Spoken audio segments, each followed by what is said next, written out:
En nous basant sur notre expérience personnelle, nous dirons que la délivrance dont nous nous occupons en cet instant comprend 3 phases, et en même temps 3 facteurs. La croix, l'esprit, la contemplation du Christ glorifié. Veuille l'Esprit de Dieu illuminer notre témoignage. Sur la croix, le Christ s'offrit en sacrifice pour le péché du monde. Il y a là un acte de substitution, d'amour, de pardon. Mais j'y trouve encore davantage. J'y découvre en puissance les arts de ma sanctification. Lisons attentivement Romains 8, 3, 4. Ce qui était impossible à la loi à cause qu'elle était faible dans la chair, Dieu l'a fait en envoyant son propre Fils dans une chair semblable à celle des hommes pécheurs. Et pour le péché, il a condamné le péché dans la chair afin que la justice de la loi fût accomplie en nous, qui marchons non selon la chair, mais selon l'esprit. L'œuvre de substitution d'abord. Dieu a envoyé son propre Fils pour le péché, puis celle de ma sanctification, dans une chair semblable à celle des hommes pécheurs. Sur la croix et dans la personne de Christ, la chair, la mienne, a été crucifiée. Comment m'exprimerais-je pour faire comprendre combien cette pensée a pénétré et transformé ma vie? Après la découverte de Jésus, mon sacrifice, ce qui influença le plus mon existence fut de discerner dans le Sauveur sans péché, mourant sur la croix, l'effigie de mon moi pécheur, et mourant avec lui.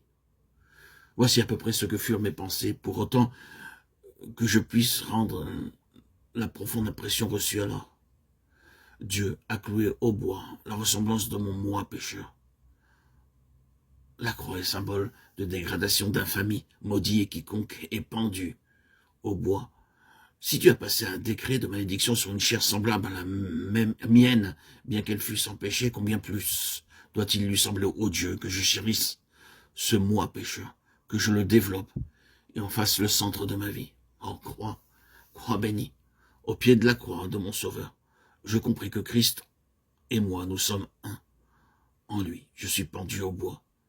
Désormais, j'en ai fini avec le moi, et me prosternant au pied de la croix, je m'unis à Christ en sa mort, par la foi. Je consignai ma vie propre à la croix, ce fut comme si je prenais le moi avec ses ambitions, ses désirs, ses aspirations vers la perfection, sa corruption, sa versatilité, son esprit de critique, son manque de charité, et que je l'y clouais vraiment. Je pris le misérable et lui dis, tu es maudit, tu mourras. Mon Dieu t'a cloué au bois, viens, tu viendras. J'ai décidé la chose de toute la force de ma volonté, de toute la puissance de ma foi. Tu mourras sur la croix. Et cet instant de ma vie fut décisif. Depuis, j'ai constamment crucifié le moi. La mort du Christ m'en sépare à jamais. Souvenez-vous de ce passage de l'Épître aux Galates. Ceux qui sont à Christ ont crucifié la chair et ses convoitises. Le temps employé dans l'original est l'aoriste, l'action continue. Ils ont crucifié, ils crucifient. Vous me direz peut-être, oh pardon monsieur, mais vraiment, il me serait impossible de vivre de la sorte. À tout instant, je me demanderais si le moi ne se glisse pas ici ou là. Cette constante analyse de mes sentiments, cette crainte du moi me paralyserait.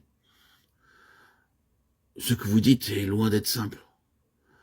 Je vous attendais là, mon ami. Autrefois, je pensais comme vous. Mais ici, l'Esprit de Dieu intervient en nous. Et j'arrive à mon second point. Si par l'Esprit vous faites mourir les œuvres de la chair, vous vivrez. L'Esprit a des désirs opposés à ceux de la chair. Ce fut par l'Esprit éternel que le Christ s'offrit à Dieu sans péché. Et c'est l'Esprit éternel en vous et moi qui s'oppose à la vie propre et le crucifie. Mais protestez-vous encore, crucifier le moi me fera souffrir. Je me ferai l'effet de monter la garde auprès d'un cercueil et de surveiller l'œuvre de mort sur un cadavre. Oui, c'est cela a un sens, et cependant, c'est tout autre chose. Et j'arrive alors à mon troisième point, Jésus. La contemplation du Seigneur ressuscité. Alors que tout au fond de votre cœur, l'Esprit de Dieu lutte contre la vie propre, contre le moi et ses convoitises, il révèle en même temps Jésus-Christ. Le Seigneur vous est tout proche. Il vous devient une réalité. Le Saint-Esprit conduit les regards sur Jésus.